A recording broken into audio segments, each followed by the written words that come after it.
प्रभु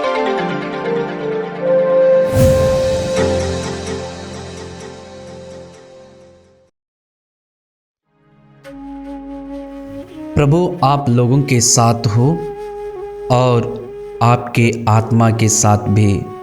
संत मार्कुस के अनुसार पवित्र सुसमाचार। प्रभु की महिमा हो। प्रेरितों ने यीशु के पास लौटकर उन्हें बताया कि हम लोगों ने क्या क्या किया और क्या क्या सिखलाया है। तब यीशु ने उनसे कहा, तुम लोग अकेले ही मेरे साथ निर्जन स्थान चले आओ और थोड़ा विश्राम कर लो, क्योंकि इतने लोग आया जाया करते थे कि उन्हें भोजन करने की भी फुर्सत नहीं रहती थी। इसलिए वे नाव पर चढ़कर अकेले ही निर्जन स्थान की ओर चल दिए। उन्हें जाते देखकर बहुत से लोग समझ गए कि वह कहाँ जा रहे हैं। वे नगर नगर से निकलकर पैदल ही उधर दौड़ पड़े और उनसे पहले ही वहां पहुंच गए। यीशु ने नाव से उतरकर एक विशाल जनसमूह देखा।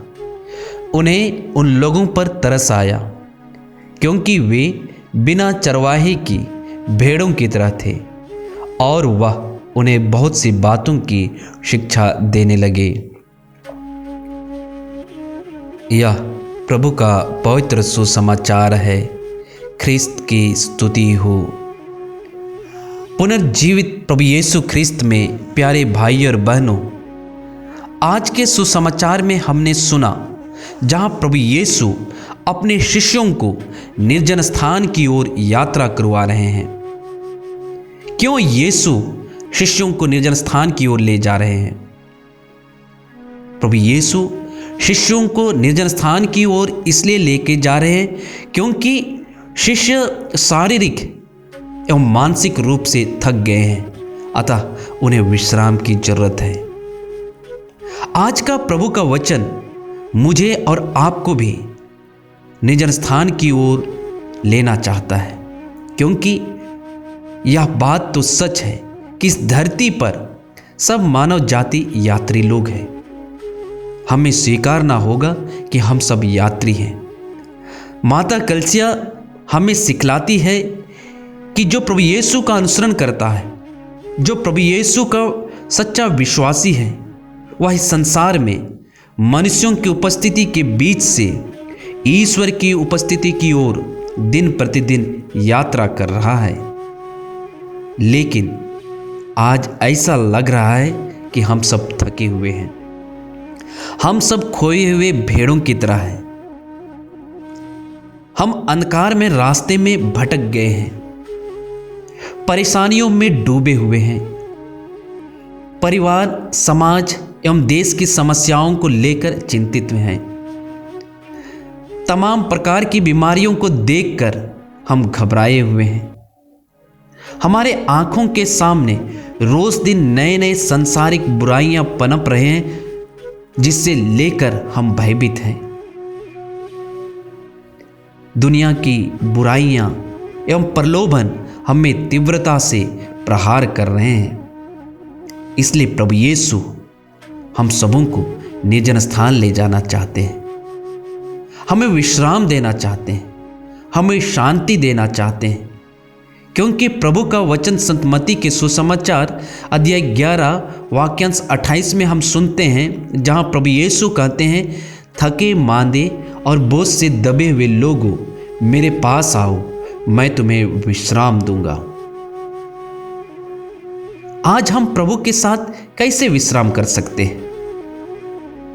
प्रभु के साथ हमें विश्राम करने के लिए कुछ पल प्रभु के लिए निकालना पड़ेगा। प्रभु यीशु का सच्चा शिष्य बनने के लिए हमें प्रभु यीशु के वचनों को हमारे जीवन में बातें करने का मौका देना होगा। तभी हम एकांत में जाकर प्रभु के साथ विश्राम कर सकते हैं, क्योंकि प्रभु यीशु का वचन संत मत्ती के सुसमाचार अध्याय 6 वाक्यांश 6 में हमसे कहता है, जब तुम प्रार्थना करते हो तो अपने कमरे में जाकर द्वार बंद कर लो और एकांत में पिता से प्रार्थना करो, क्योंकि तुम्हारा पिता जो एकांत को भी देखता है वह तुम्हारी आवाज़ों को सुनता है। एकांत में प्रभु के साथ रहकर हम आध्यात्मिक रूप से स्वयं को रिचार्ज कर सकते हैं। एकांत में जाकर हम प्रभु यीशु से आध्यात्मिक ऊर्जा प्राप्त कर सकते हैं। हम एकांत में जाकर प्रभु यीशु से आध्यात्मिक बल पा सकते हैं। और यह तभी संभव है जब हम प्रभु यीशु के वचन को अपने जीवन में बातें करने का मौका देंगे। क्योंकि हमने आज के सुसमाचार में सुना कि प्रभु यीशु जैसे ही नाव से उतरा, वैसा ही एक विशाल जनसमूह उसके सामने आता है। यीशु उन विशाल जनसमूह को देखकर उन पर तरस करते हैं, क्योंकि वह विशाल जनसमूह बिना चरवाहे की भेड़ों की तरह थे। और यीशु उन्हें बहुत सी अच्छी अच्छी शिक्षाएं देने लगे। आज हमसे भी प्रभु यीशु संत यूहन्ना के सुसमाचार अध्याय 10 वाक्यांश 14 के माध्यम से हमसे कहते हैं कि भला गड़ेरिया मैं हूँ। जिस तरह पिता मुझे जानता है और मैं पिता को जानता हूँ, उसी तरह मैं अपनी भेड़ों को जानता हूँ और मेरी भेड़ें मुझे जानती है।